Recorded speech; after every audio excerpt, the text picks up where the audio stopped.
And now, from beyond our dimension, this is the JeffMara podcast. Here's Jeff. My guest is Michelle Falzon. After Michelle's out-of-body experience during surgery, a portal opened up for her, and today we're going to learn about it. Michelle, thank you so much for joining us today, and welcome. Thank you very much. Let's start on the day that your out-of-body experience happened and go from there. Okay, sure. So when I was 8 years old, this actually happened during a surgery. And, I would normally call it an NDE, only I don't think I died. So basically, I was 8. I needed to get my tonsils and adenoids removed. And I was terrified because, first of all, I had like this huge fear of blood, needles, and doctors. And I kind of still do today as an adult, which is, but I mean, I was so afraid of this surgery. Terrified. So we show up in the hospital, we get everything ready. They roll me back into the OR, count backwards from 100 and then fade to black, right? And that's what happened. The next thing I know, I am on the ceiling of the surgery room and I'm watching them operate on me. Now, the reason, like I said, it's not an NDE is because I didn't see the doctors going, oh my God, we're losing her. No one, it wasn't chaotic. It was pretty routine, but it was, I was out of my body. I was watching them. Is very clear. And like the first thing that I did was panic. Everyone's always like, oh, I felt so peaceful. And I panicked because what's kind of funny is like my fear of doctors and blood and everything carried over into like when I popped out of my body. I'm like, oh my gosh, it looked terrible. I mean, to them, I'm sure it was nothing, but there was like blood there was like this medical thing I had here and blood everywhere. And they had like this mirror at the roof of my mouth that looked so uncomfortable. And there was, I'm assuming 2 doctors, one here, one there on either side of my head. And like this light, to get into the tonsils. And they were like going into my mouth, cutting things, taking them out, and it was pretty routine. Nothing, it wasn't like like I said, it's not like they were going, we're losing her. So I can't call it a near death experience, but it was during surgery and I don't know what happened. I don't know why I came out of my body. But so the first thing I did was freak out. I mean, really panic. Like, what is going on? I immediately noticed that's me. I'm like, that's me. I'm getting my surgery right now. What is going on? And then I'm like, oh, blood. And I started panicking. And then like, as soon as I'm like, you know what, wait a minute, like that looks really uncomfortable. I'm really glad that I'm not there. And I started thinking, wait, why am I freaking out? This is cool because all that stuff is happening to the body down there. I'm not feeling it. And I was like I was cracking jokes to myself. I'm like, this should happen with every surgery. You just pop out of your body. And I'm like, this is so cool. And I felt like I was a cloud with eyes. Like I had no form. I was just watching and it was just pretty routine.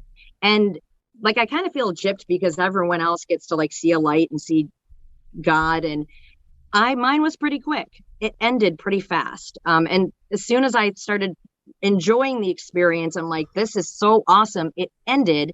And I woke up and that was that. Now, from there, and I think that this is true, like I hear this in so many like stories, that once you have an experience like that, it's kind of like you have, for lack of a better term, like more like psychic powers, or like you can communicate better with people on the other side.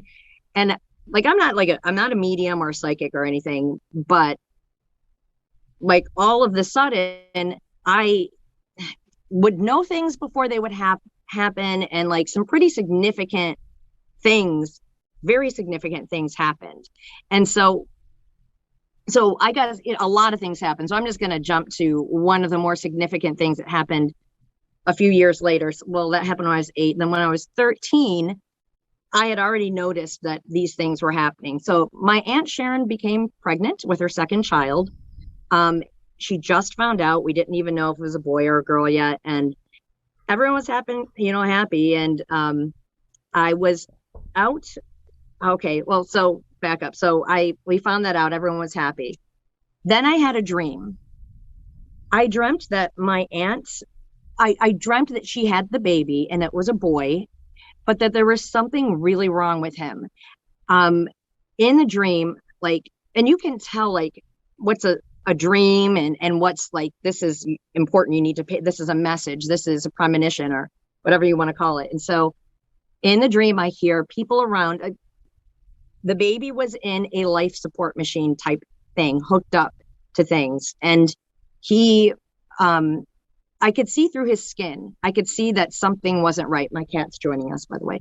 I could see that something wasn't right. Something was wrong with his organs. I could see his organs, and all I knew was like I was given this knowledge that something is seriously wrong. And people, I could hear people around like crying, and it was bad, and it was very obvious that something bad was happening, and that this was my aunt's baby, you know, which would be my cousin. And so when I woke up from that, like I knew that wasn't just a dream. I knew it was a warning. And so I felt pressured to tell my aunt, even though I know that's not the kind of news, you know, anyone wants to hear. So the next time I was with my mom, my aunt, and myself, and my aunt was talking about the baby and everything. And I said, and Sharon, you know, like I had a dream that you had a boy. And she goes, oh, good. I want a boy. Cause you know, she already had a girl and it, you know, and so she's like, you know, glad to hear that. And then I had to say it. And I'm like, but I dreamt that something was wrong with him. And she instantly is like, no, don't say that. Don't say that. My mom got so mad at me. She's, you don't tell a pregnant woman that you had a dream there's something wrong with her baby. What's wrong with you? You know, and I got in trouble for it. And I understand why they got upset. I mean, you know, go around saying that. But I was compelled to tell her. So obviously after that, my mom got mad at me, and I didn't bring it up. I just prayed about it. I'm like, God, please, like, I pray that you just help this to not happen or to let everything be okay. So my aunt, we find out it is a boy, and we get all the way up to delivery date. And my stepdad tells me, he's like, your Aunt Sharon's in labor. She's going to the hospital. And I had such a bad feeling. I'm like, I know something bad. I know something bad's going to happen. And sure enough, when the baby came out, he wasn't crying because the umbilical cord had been wrapped around his neck. And the, you know, doctors panicked. My aunt told me, she's like, as soon as Justin came out and he wasn't crying and they panicked, she's like, I instantly thought about the dream that you told me about. And so Justin, unfortunately, he had a lack of oxygen to his brain. They gave him like a 5% chance to survive. Now I prayed, so he survived. But he is impaired today. He's but not, you know, he's doing pretty well. But, you know, after that, I think my aunt, my mom took it a little bit more seriously, because at first it's like, oh, stop it with your stupid dream. And then it happened. And Justin was hooked up to a machine called an ECMO machine, which is like a life support thing. And when I saw it, it was the exact picture of what was in my dream. And there was something about, they said like some of his organs weren't fully developed, and he was on life support for a long time. It was like 3 months of not knowing what, you know, if Justin would survive. And he did. He beat the odds. He's, like I said, he's got some impairment now, but he's doing pretty good. But like, that's one example of the kind of things that started to happen. I mean, crazy things. I mentioned in the beginning that a portal was opened up for you. Yeah. Can you tell me more about that? So by portal, I just mean that, I mean, maybe I didn't even use the right word. It was like something, it's like all of a sudden you just had access to the other side, to knowing things, to seeing things, like it was, I hate to say like I had psychic powers, but I did, you know, and because that just sounds so like, you know, but that's what happened. So that, I guess that's what I meant. Maybe the word portal isn't right. It's like something opened, like I'm able to access the spiritual stuff more. The other side, psychic premonitions, and like I've got a ton of stories that I can tell you, but yeah, maybe. So does that clear up? Yeah, I think a lot of people may call your situation like an opening in the veil or a crack in the veil or something like that. Right. Okay. Maybe that's a better term. I didn't really know like it just, yes, I think what you're saying is correct. That's exactly what happened. And I mean, crazy stuff started happening to me. Like, okay, so as I've got like some talking points here of things I don't want to forget, but really the big thing I want to talk about is what happened with my brother. But I will tell you, like, I don't even know which one to go to. When I was 11, I saw a lady disappear in front. I was 10 or 11. I saw a lady disappear in front of me. I don't know. So I was 10 years old. I was riding my bike. It was the middle of the day. And we lived in this condo complex. And like I was riding my bike up around like the clubhouse. It curves, like the road curves, and there's the clubhouse. And then you go back down the street, back into the subdivision. So I'm going around that curb. I'm in the street. I'm riding my bike in the street. And there's like this little old lady walking on this sidewalk that like lines the, this little sidewalk that is near the clubhouse. This sidewalk doesn't go to any condos or anything, and it dead ends in the grass, and there's like a sign there. And she was very elderly, like I want to say like 90s, and she was like shuffling her feet. You know how elderly people do sometimes is they shuffle their feet and they walk very slow. That's what she was doing. I mean, she had on a skirt, she had on white tights, she had a white bag, and glasses, shuffling along, and something, I don't know what it was. I knew something wasn't right with this lady, and I can't tell you how. I'm like, something's, first of all, I think it was, she's walking on a sidewalk that dead ends, and there's like a sign right there. Where is she going? And I'm like, and I'm not far from her. I'm at this point about 10 feet from her. So I'm not seeing things. There's a lady walking. And so I'm staring at her and I'm like, something's not right. So I pop up onto the sidewalk where she is. And now I'm about 5-6 feet from her at this point. And I stopped my bike and I turned around and I'm looking at her, and she stopped and she turned around. She's looking at me. Again, this is not my imagination. This lady was 5 or 6 feet from me. She's staring back at me, and she looks shocked. She looks like surprised. I want to say she was almost like, you can see me. But she was, and I'm like, all right. And I knew in my head, I'm like, don't break eye contact with this lady. And I knew she was going to disappear. I don't know how I knew it, but I did. And I'm staring at her. She's staring at me. And I heard something like behind me. It sounded like someone threw a pebble at me. And it scared me. So I'm like, I'm going to look away for like half a second just to make sure nothing weird is happening. And then I'm going to look back. And I did that. I went like this. I looked back and she was gone. She disappeared. I don't know what that was. It blew me away. There were no cars that came by and picked her up. And even if they did, I looked away for a half a second. The only thing I can think of is there was a lot of elderly people that lived in this condo complex, and maybe she was someone who just died.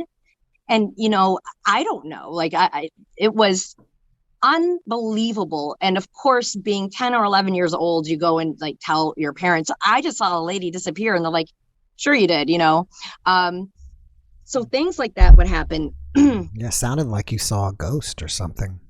I guess. I mean, if you see someone and they disappear, I would assume that that's what they are. I don't know. And in fact, if anyone in the comments happens to like know anything about what that might be, I'm all ears, but, so what I really wanted to go into though is, so unfortunately, my brother, who I love very much and who was like my best friend, he was so awesome. His name was Michael, and he passed away. Now I should start out by saying like Michael, he was a musician, and he was the kindest guy ever, and he was hilarious too. He was always teasing me, and I mean, he was the best guy ever. Now, unfortunately, like when like in the music scene, like he got into drugs, unfortunately, and he was still a great guy. Didn't turn him into like a monster or anything, but it was a struggle. I also had a drug problem. I started abusing prescription drugs, and so we both were struggling at the same time. And his struggle was with heroin, and he would like always tell me like, you're just hooked on pills, like try being hooked on heroin. It's like impossible to stop. And it's very difficult. He struggled quite a bit. And okay, one day I heard, this is back in 2004. So I heard something on the radio about like this new detox thing they were doing for heroin.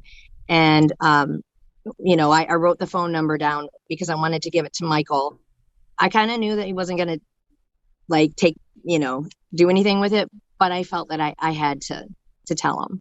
So I wrote it down. I kind of forgot about it for a little bit. And then I was cleaning my room one day and I saw the phone number. I'm like, I've got to call Michael. So I called him. I'm like, Michael, I just heard this new thing on the radio about a new detox thing, like some new technique. And he's like, yeah, no, I heard about that. No, I'm not going to, they put like needles in your stomach and, it's awful. He flat out rejected it. Like I said, I kind of knew he would, but that sucked.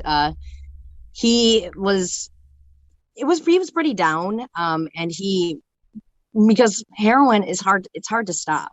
You get very sick. And I saw him get very, very sick. He struggled a lot. And it's a shame because he was so talented. My brother was so talented. He was such a great, awesome guy. So anyways, and he basically had given up in that call. He basically, that's how he made it sound, that he had just given up. And that was the last conversation I had with him. So 3 days later, technically in the early morning of September 13th, 2004, around 3, I woke up and I had like this dream that Michael was killed on his motorcycle. And I could hear my dad crying, and he's like, Michael, he died on that damn motorcycle. And I woke up and it felt like one of those premonition dreams. And I'm like, God, please don't let this be true. Please don't let this be. I started praying. I sat up. I'm like sitting at my desk. God, please. And I felt like I can't just, I felt like God, like go like this, like, stop. It's already done. It's, you can't change it anyways, and I disregarded that and I continued to pray. At 11 a.m. he was in an accident. He was killed on his motorcycle at 11 a.m. that day, like 8 hours later, right after I had that premonition. He was killed. It was all head injuries. He was on his motorcycle. He was on the highway and he hit a median going. Someone said it looked like a bee had gotten in his helmet, like some witnesses, and like he was trying to, swat it away, but it was in his helmet. That's just what someone said. Another person said, well, I think he tried to swerve and miss a pothole. Regardless, he was on the freeway and he hit the median and was thrown, and it was all head injuries. And technically his date of death was the 14th. But I mean, really it was the 13th is when they lost brain activity. And it is and was the most devastating thing that's ever happened in my life and in my family's life. Like, the grieving, that I had, the grieving was like it, I tell people, like, I cried like every day for 2 years straight, like without missing a day. Like I'd cry in the morning. I would cry on my way to work. I would take frequent bathroom breaks and cry like in the bathroom, cry on my way home and cry myself to sleep. Like, I mean, my grief was so intense. It's, of course, like, so was my family's, like my mother and my father and just everyone who knew and loved Michael, because he was an awesome guy. He was so talented. And like, it's so hard for me to talk. This is, like, I hate getting all choked up, but like, so it sucked. And even my mom noticed. She's like, you seem to be grieving almost like the most out of everyone, because I was like, we were like best friends, and I knew that he was struggling, and it was so sad, that conversation we had. So one night I went to my mother's, and his mattress, she had his mattress in one of her spare rooms, and actually have this prop with me, but so his bed was in a spare room, and there was a windowsill above the bed, and on the windowsill she had, this is actually the exact thing. See this candle? It's a plug-in candle. You plug it in, it's not a real candle, but there's a bulb and it turns on. And my mom had that plugged in the window that was right above my brother's bed, and she's like, this light represents Michael. That's what she said, And I laid down below this candle, and I on his bed, and I fell asleep. And I had a dream that I know was him. And, It was very short, kind of, but all of a sudden I'm at the beginning of a tunnel, and there's like a threshold, and I'm not allowed to go beyond this threshold. And it's a beautiful tunnel. It's white. It's got color sparkles like mixed in between, kind of hard to explain. But I can't go in it. And my brother appears right there. And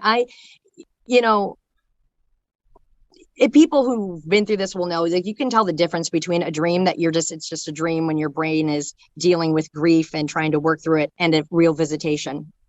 I dream about my brother all the time to this day, but this was a visitation. Like, 100%. So he's standing there and he's like, Michelle, hey. And he's his normal, like, jovial self. And he's always been funny. He's like, dude, I died, because that's how he would talk. He always said, dude. And he's like, I cannot believe this. And he was talking and telling me, like, about, he was having an awesome time and everything. And then I kept trying to, like, speak to him, like, interrupt him, because I had questions, and it was like he was avoiding those questions. And he's like, finally he stops and he goes, do you see this place behind me? Can you see everything behind me? And I didn't answer him at first because he wasn't letting me talk before. It's almost like still like a little bit of sibling rivalry. And he's like, well, do you, like, answer me? And I said, well, yes, and I could see, like, it's like kind of been wiped from my memory, but it was beautiful behind him. I remember that. And he goes, I haven't even seen half of it yet. And he's like, look, this is what I'm here to tell you. You need to stop grieving me so much. I'm okay. I'm fine. I'm good. And he basically made it sound like, essentially, like, when I was crying and grieving, it was disrupting his experience there, almost like he had to come and sit, and it was like a buzzkill, and he was like, I am okay. You've got to let me go. You have to let me go. I am Michelle. I'm okay. And he's like, but he said, I have, there's a lot of people I still need to see, places that I need to go here. And basically your grief is stopping me. Please let go of me. And I felt so bad when he said that, because first of all, it kind of hurt my feelings. It's like, don't you want to, like, say you miss me? And he didn't say that, he was so happy, but kind of broke my heart, because I'm like, I want to do that for you, Michael, but, like, I don't know if I can. Like, I don't know if I'm going to be able to stop crying every day. Yeah, this is a very sudden and tragic death. Like, I don't think, I'm going to be able to do that. And he didn't want to hear that. He's like, I got to go now. He's like, I love you. I'm okay. I'm more than okay. Let go of me. And he disappeared. And I'm like, wait. And he disappeared.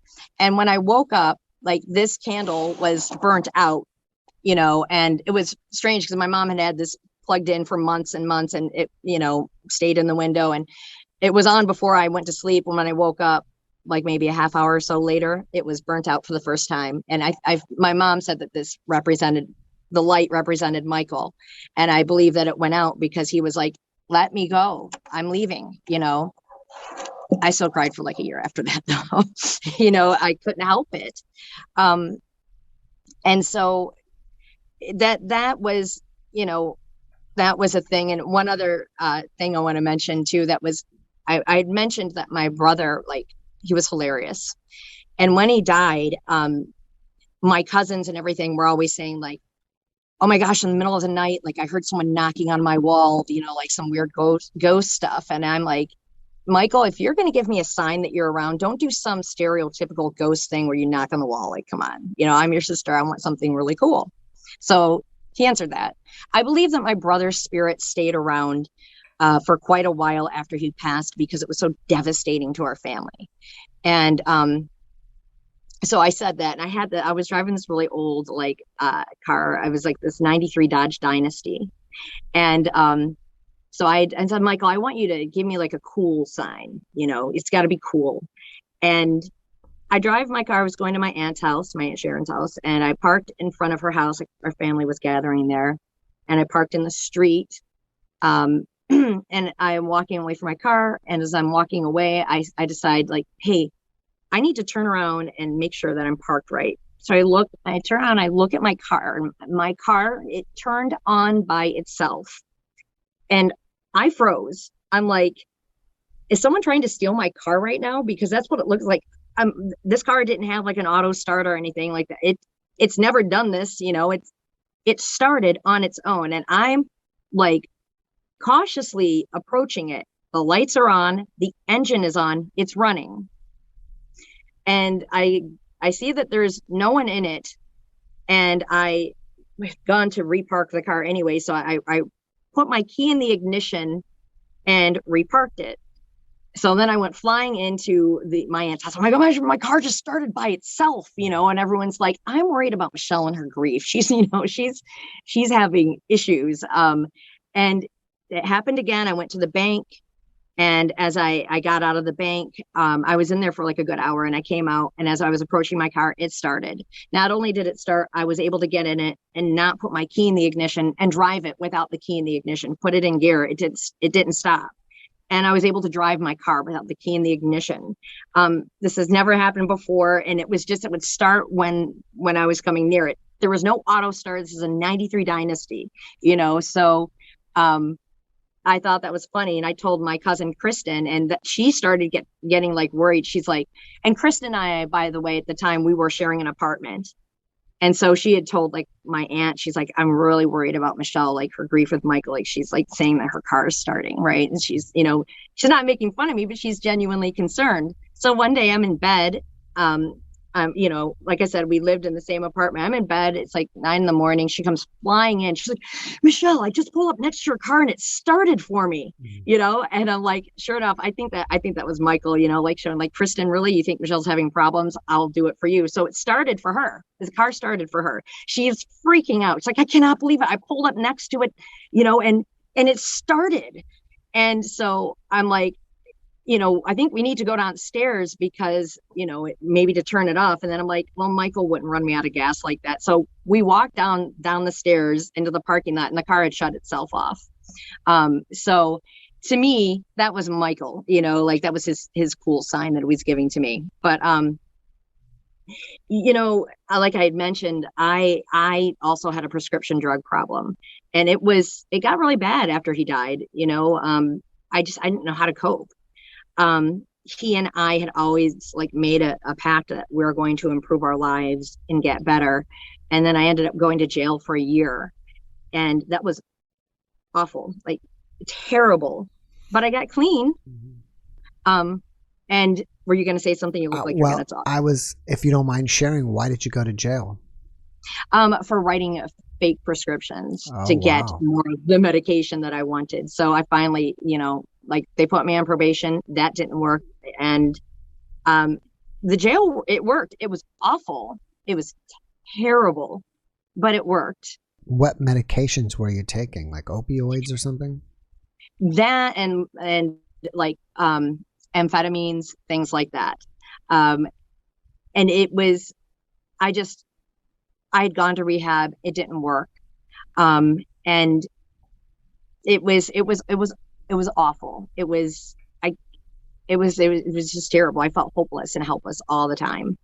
And, I had worked in radio and everything at the time, and, it was starting in radio, all of that went away when I got out of jail. And, I was staying with my mom.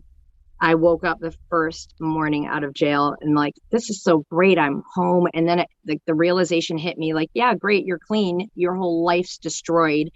You go to jail, they take your car, your credit gets destroyed. Not that it was great anyways before that, because I had a serious problem. So it's not like that, but everything was gone, and, I thought, there's no way, like, how am I ever going to rebuild my life? And I prayed to God to help me. And, basically, long story short, he did. And like, that was in 2008. I'm running my own business now. I've been clean since then. And like, I have, I was able to buy my own house with, being an artist, which is a big deal. And I mean, he completely rebuilt my life. There was another dream I had shortly after I got out. which was an encounter with God. In this dream, and again, this was a real encounter. I was in space, I was standing in the middle of space. The earth was like over here. God was behind me and above me, like back here. And I was standing there, and I felt very ashamed. Like I didn't want to look at God. It's like I couldn't look at him. I wasn't really allowed to, but I didn't want to either. Like I felt so ashamed. Like, and as I was standing there, like all of like the negative things in my life that I had done, and just like no human is perfect. Like every single one of us are flawed. You know, people are always like, well, I'm a good person. Like we all have things that we've done, everyone that we don't like in our life, and like everything's coming up, and we are communicating, but as people often say, like telepathically, and I felt awful. Like, and I didn't want to argue with God. Below me opens up a huge, like a big void, like a big hole. And it became very, very obvious. Like you just knew that was hell. Right. And like he's holding me over it, and I hear Jesus appears here, and he's like, that's a long way down. And I'm like, I know. And God's like basically telling me, I could feel like kind of his anger at me. He was angry at me, and I wasn't about to argue with him. Like I accepted, like I agreed with him. I wasn't about to say anything. And I felt so ashamed, and I just like told God, like in my head, I'm like, just drop me. Like, just let's get this over with. Just drop me. And I knew it was a very long way down. Jesus told me it was a long way down, but I knew it felt like I would be falling forever. And when I said, God, just let me go, like, fine. He goes, it was this big booming voice, and I'm a voiceover artist, and it just sounded like those movie trailer voices. This was that times 10. He's like, but I will never let you fall because I love you. And he said it just big booming voice that like echoed everywhere. And his anger he turned from angry to the most intense love I've ever felt in my life. I mean, and I was like feeling like still like ashamed, like, are you sure? Like, seriously, because I felt so horrible, and God made it clear, like, yeah, I will never let you fall. I love you. And I think that the message here is, life is hard. It's not supposed to be easy. It doesn't mean that like it's all bad, but a lot of times we have struggles, and we can feel very helpless and hopeless, and we don't see the light at the end of the tunnel. We don't see how we're ever going to overcome something. And I think that the point with God is like, he wants you to have faith in him. He doesn't want you to say, oh, God would never accept me because, this, that, or the other. He loves you. He's not this strict, like, oh, you did this the other day. Don't talk to me. He's not like that. He loves us. He's really merciful, but he'll sometimes deliver us from things that immediately will, like, miraculously will overcome something. But other times he's like, okay, you're going to struggle through this. I want you to fight, but I'm going to fight with you. Like, I'm in the ring with you. And I think that we need to, when we're struggling like that, you need to look to God. You need to not be ashamed. You need to bring your problems to him. Like he will take you through, So that's basically the story with my brother and everything else. It sounds like that meeting your brother and encountering God, those are also out-of-body experiences in a way. Yeah, like it seems like they were. Like it does. Because I hear people often on your show talk about out-of-body experiences, and I think you're right. Because it doesn't, and it's really, people who haven't been through it might be like, that was a dream. Like people who have been through it will know that it's different. It's real, and it's in a way I can't describe. So I think that you might be right. I think that sounds about right. Since you saw Jesus and you saw God in one of your experiences, are you a religious person? And if so, what religion are you? So I hate the term religious, because to me, when I hear the word religion, I like think of like these very ultra conservative type, like judgmental people. I would say I'm very spiritual. I am a Christian. So I believe in Jesus Christ. I want to make clear, like, I didn't look at Jesus. I was focused on the hell thing down there. So I didn't see him. But he was there. But I am a Christian. When I was 17, I decided that I was going to be an atheist. Because I asked my mom one day, I'm like, why do we believe in God and Jesus? And she's like, because we always have. I'm like, that doesn't make sense. Like, that's no reason to believe in anything.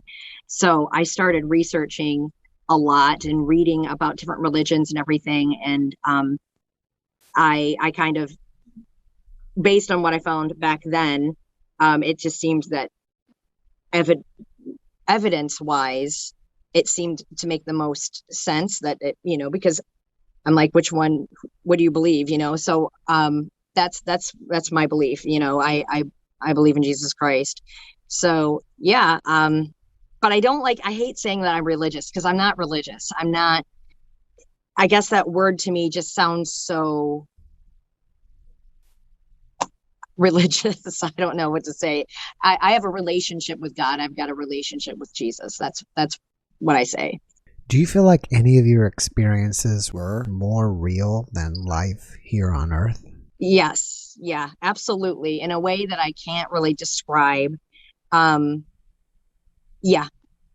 Yes, absolutely. It was, like I said, it's this knowing, because a lot of people are like, what if that was just a dream? It's not. And I wish I could explain what I mean by that. I wanted to tell, so there's a few other things that have happened. I wanted to say, that are just kind of when you get communication from like the other side. So for example, this is something that happened here when this is my first house, and buying a house, things happen a lot. And for like the first few years that I lived here, I was like on edge constantly, because it's like, what's going to happen next? Like, I had a roof leak, there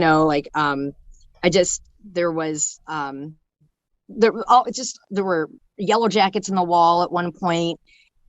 It just seemed like there's something always going wrong. So I couldn't even relax in my own home for like the first few years. So I'm like, what's going to happen next? And one day I was sitting on the couch, just watching TV, not thinking about anything in particular. And I get a voice of knowledge in my head, and it says, go into your basement right now. Go into your basement. I'm like, this is like the beginning of like a scary movie where a voice tells you to go in the basement. You go and you get killed there. So, and it was like, just do it. Just do it. And it was like this word of knowledge. I guess I didn't hear a voice. It was just this intense feeling. It was this communication. You need to go in your basement. And so I'm like, this is so weird. So I stood up and I spoke out loud. I'm like, all right, this is really weird. Listening to a voice telling me to go down in the basement, So I go down, and it said, just look. It was something communicating with me, saying that this is very important. You need to go check it out. So I'm looking around my basement, and I open like the furnace room. That looks fine. I'm looking around. I'm like, haven't found anything yet. I feel like this communication that says, keep looking. And so I walk into the laundry area, and I notice the floor is wet. And as soon as I noticed the floor was wet, I turned around, and the sump pump went off, and the check valve had broken. And it was like a fountain of water, just went whoosh, like everywhere. It went all the way up to the ceiling, which is a wooden, the wooden part. It's not a finished ceiling. So it was the wooden part. And had I not caught that right then, like that would have continued going on without my knowledge until who knows that would have been disastrous.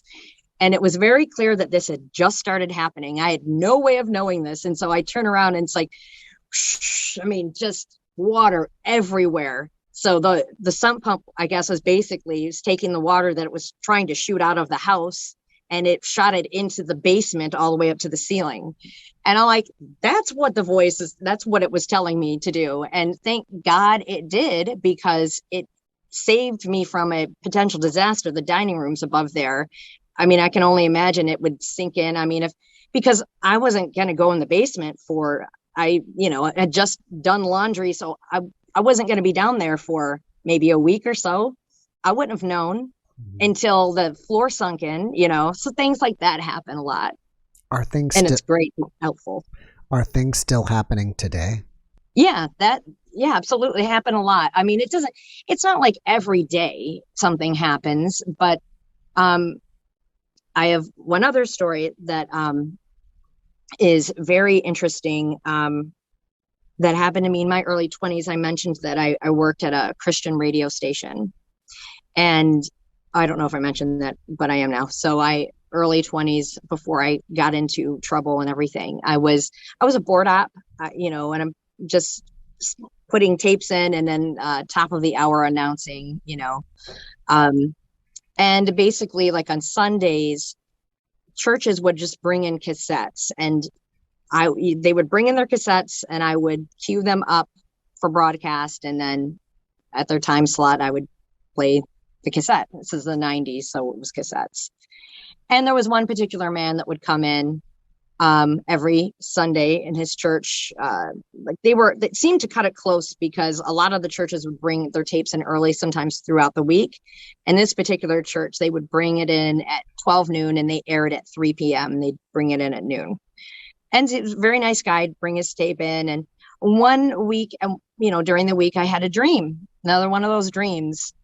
And I had a dream that I was at work on a Sunday, and that this particular guy was not bringing his tape in like normal.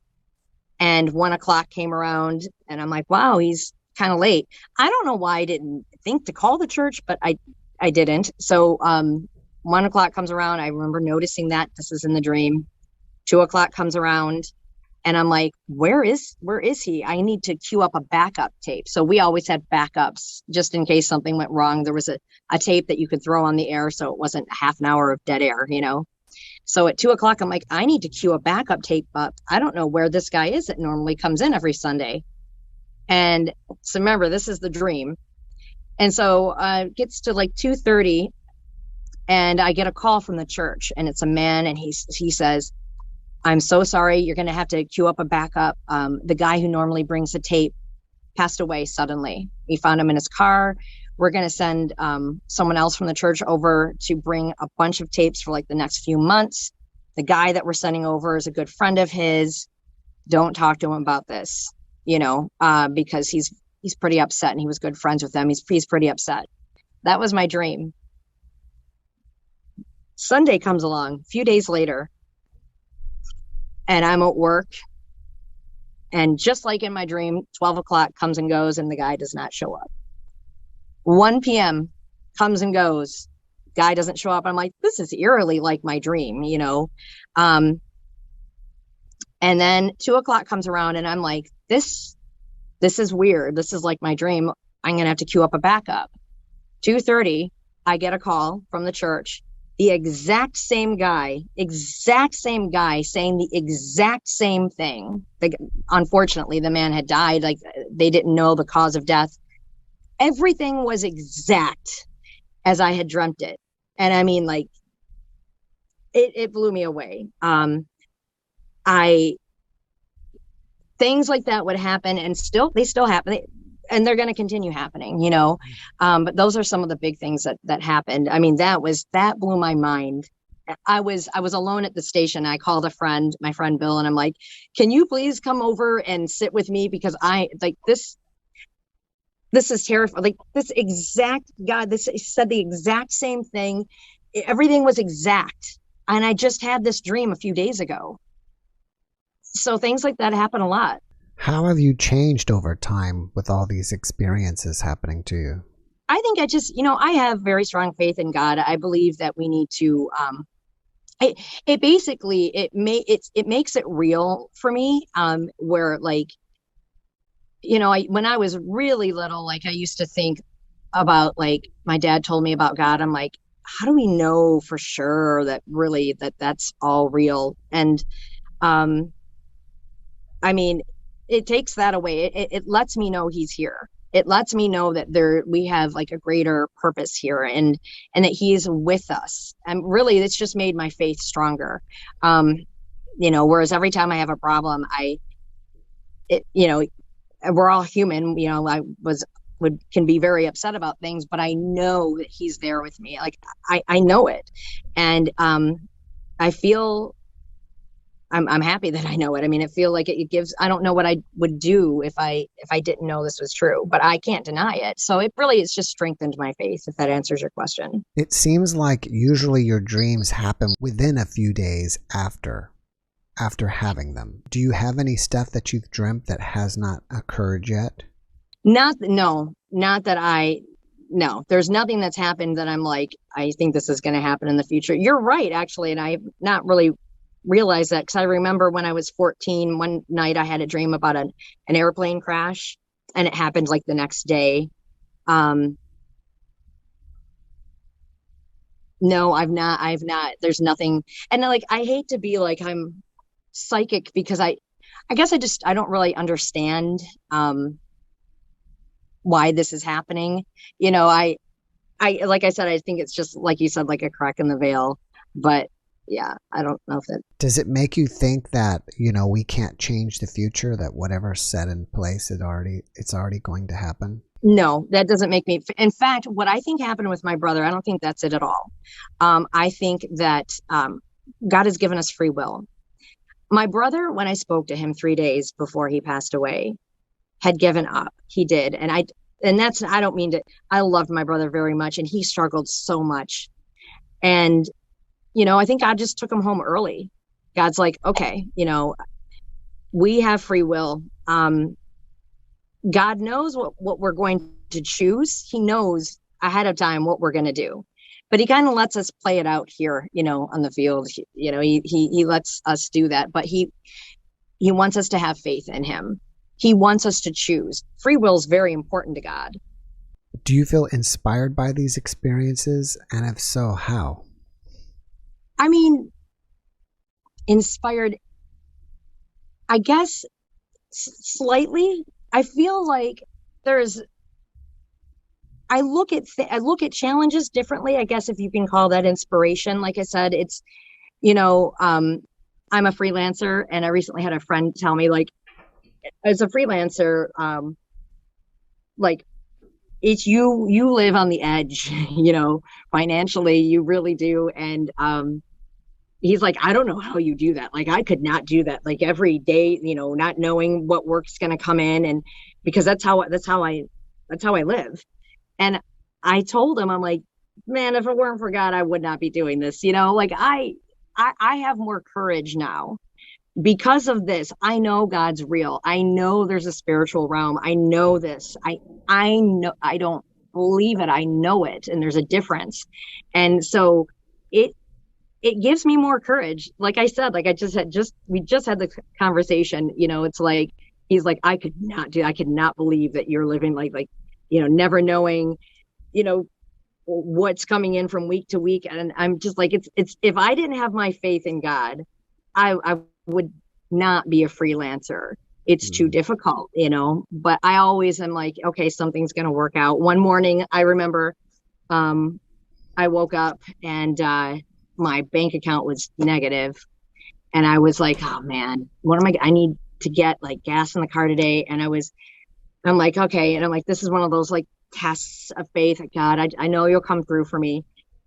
Shortly thereafter, like almost immediate, actually, like it was like a few minutes, let's say, I get a notification on my phone, and I had one of my clients sent me $200, and it put my account back in the positive, and they didn't owe it to me.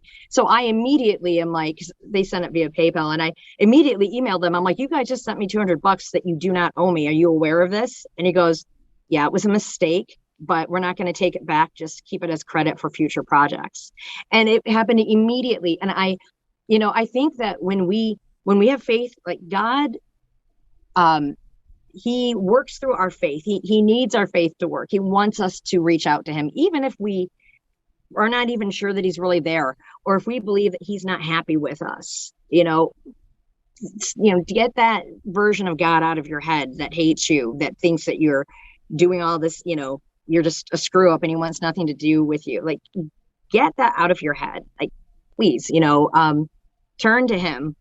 he's there for you. He's real. So for me, I find it to be, I couldn't do half the stuff I'm doing, if it weren't for him, really.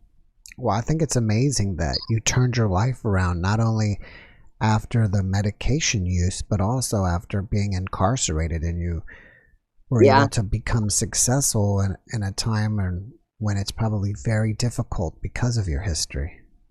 Yeah, exactly. But that's the thing, like with God, you can do anything. Like, he's got his angels here with us. We are not alone. We are not on this earth alone. We're not going through our struggles alone. And I cried because I'm like, my life's ruined. I'm clean now, but my life's destroyed. And it's like, no, nothing's ever over. Nothing's ever destroyed when you have faith in God. It's not. And even if you can't possibly comprehend how something is going to work out, you don't have to comprehend it.